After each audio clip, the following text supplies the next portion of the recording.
make sure you're standing pretty close to the safety fence here. I am gonna. All right, now is he just rubbing up against it? Because that's just my dog does that kind of scratching thing against furniture sometimes. He's marking his territory. Oh, is that what it is? It is, sure is. He's got scent glands in his cheeks, kind of over here. You'll see them also when they scratch with their claws or their paws. A dog, after it goes to the bathroom, Right. the burnout, it's the most important part. Got to leave a message in the dirt for everyone else. They don't have social media. They don't have thumbs to swipe left and right.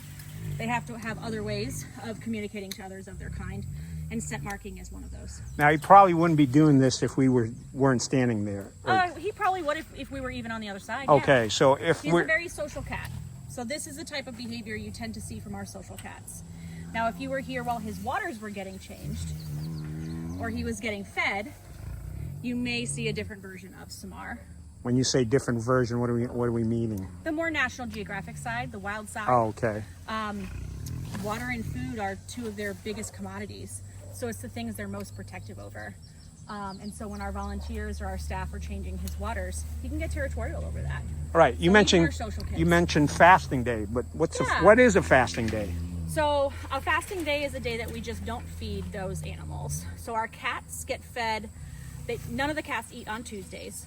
We're in meetings all day as staff. It just happens to be a Tuesday. So no Taco Tuesdays for the cats? No Taco Tuesdays for the cats. And then the big cats are fasted again, additionally, either Friday or Saturday. So the small cats eat 6 days a week, the big cats eat 5 days a week, and that is to better reflect their natural food intake from the wild. We want to give them as much of a natural setting as we can. Obviously, none of this is natural, right? Right.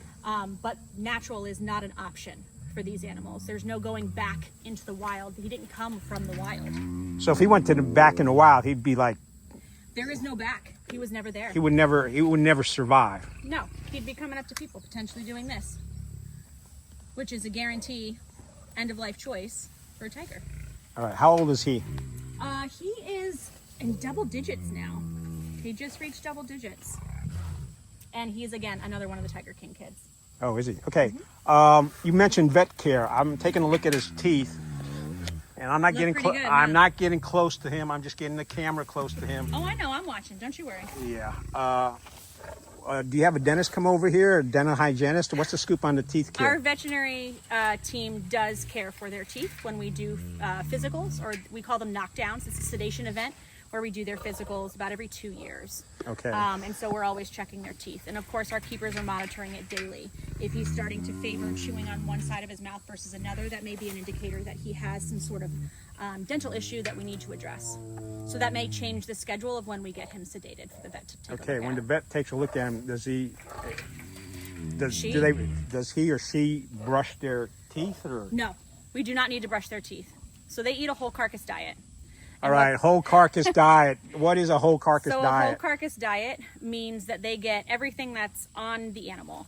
So we have a very generous community that supports us. And so whether he is eating a whole chicken with bone in, or he's eating a deer leg from a generous hunter that went hunting in the area and brought the deer over, he's gonna have the pelt, the hoof, the bone right in there. All right, so I'm going to interrupt you right now. Sure. Deer, I know there's lots of you deer hunters out here in Chatham County.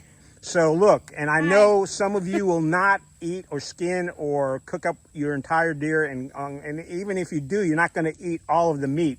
So how do they get in contact with you folks to donate whatever remains of the deer? First step, give us a call, 919-542-4684. Give us a call.